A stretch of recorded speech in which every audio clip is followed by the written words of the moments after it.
everyone. My name is Grace Hodell, and this is my Hot Button Behavior Plan. Code of Ethics.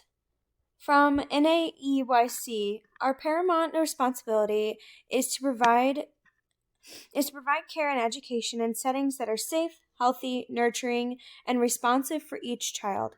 We are committed to supporting children's development and learning, respecting individual differences, and helping children learn to live, play, and work cooperatively.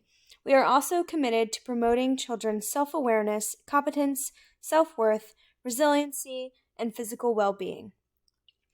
My code of ethics that I created is create an open and loving environment for all children, build strong relationships for all children and families, continue to learn new ways to support the students in my class, and try to be the best version of myself every day.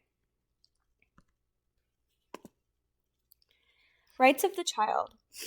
From UNICEF, all children have all these rights, no matter who they are, where they live, what language they speak, what their religion is, what they think, what they look like, if they are a boy or a girl, if they have a disability, if they are rich or poor, and no matter who their parents or families are, or what their parents or families believe or do. No child should be treated unfairly for any reason. The rights of the child that I created is the right to a safe and loving environment, the right to be who you are, the right to learn the way that best suits their educational needs, and the right to be treated with love and respect. My first hot button is yelling. When children yell, this behavior makes me feel sad. Because a child is yelling at me or at their peers, I usually try to speak with the child in a calm and quiet manner that helps them realize that their actions are not acceptable. The impact on the relationship with the child is teaching children how to handle their conflicts in a calm manner has helped build our relationship by helping us maintain mutual respect for each other.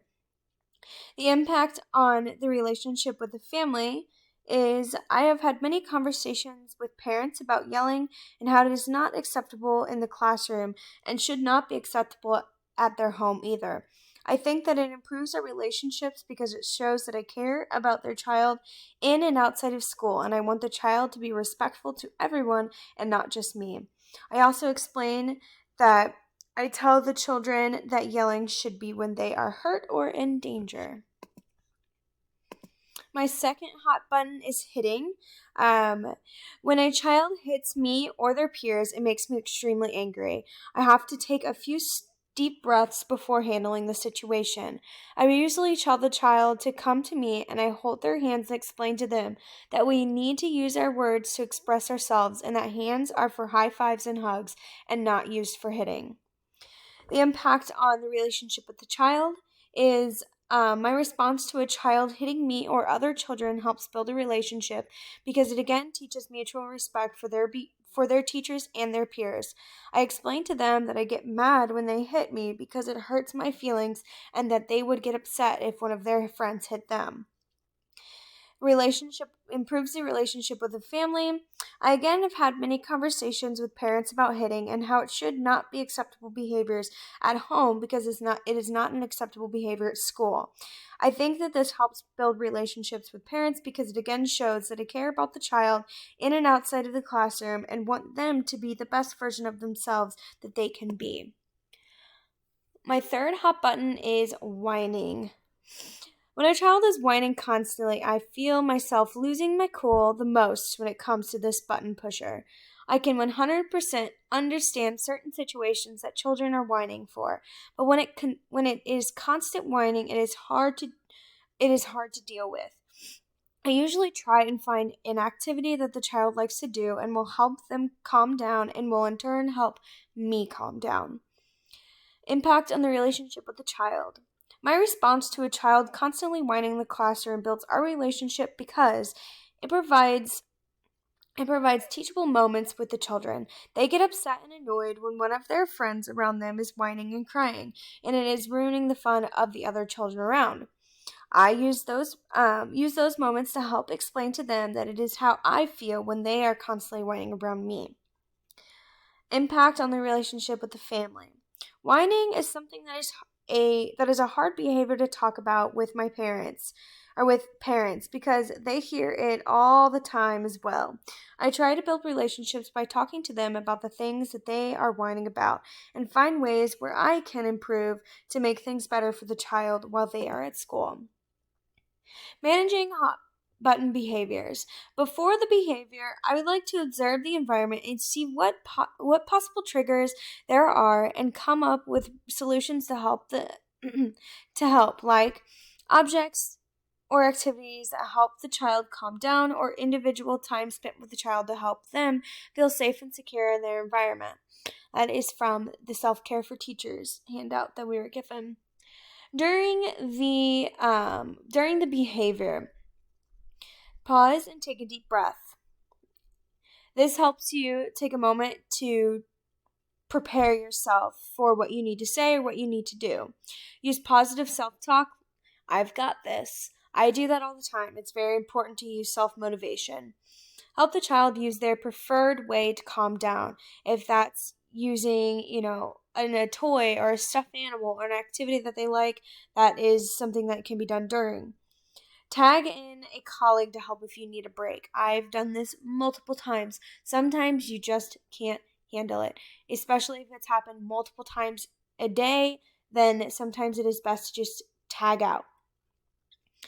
After the behavior, reflect on what happened by journaling or by talking with a colleague. I found this to be extremely helpful. It is so nice to be able to just sit down and write it out and figure out what you can do better the next time. Find positive ways to connect with the child to help build a stronger relationship. I think that this is extremely important because if you take the time to go back and talk with the child and explain to them, that you still love them and that you're still there for them and that it's okay to feel the way that they did, that's really awesome. Everyone has bad days, and bad behavior should not define how we interact with children, so finding ways to reflect and learn how we can be better is only going to help them be better. After completing this course, I believe that my outlook on behaviors has changed drastically. Before, I did not know how to cope with bad behaviors and would find myself blaming it on the child when in reality there was a lot to blame on me. By learning ways to help create less triggers in the classroom and new ways to interact with the child when bad behaviors arose, I feel I have become a better teacher to the students in my class. A big thing for me was learning the importance of self-care and finding new ways to reflect after an incident happened, like journaling, meeting with colleagues, and discussing what happened, and finding ways to build strong relationships with my students. My opinion of the caregiver role and responsibilities has changed because I was so focused on teaching the children in my class, rather than teaching them to build strong relationships with the teachers and teachers and their peers. Learning new ways to help build these relationships has only made me a better teacher, but is giving the children in my class more opportunities to grow relationships. A video from this class that really helped me realize what changes I needed to make was everyday interactions matter. The video helped me realize just how important it is for me to sit down with the children and color or play with them and just talk to them or listen to them interact with each other. I have really enjoyed this class and feel that I am a better teacher for my students because of it. Thank you.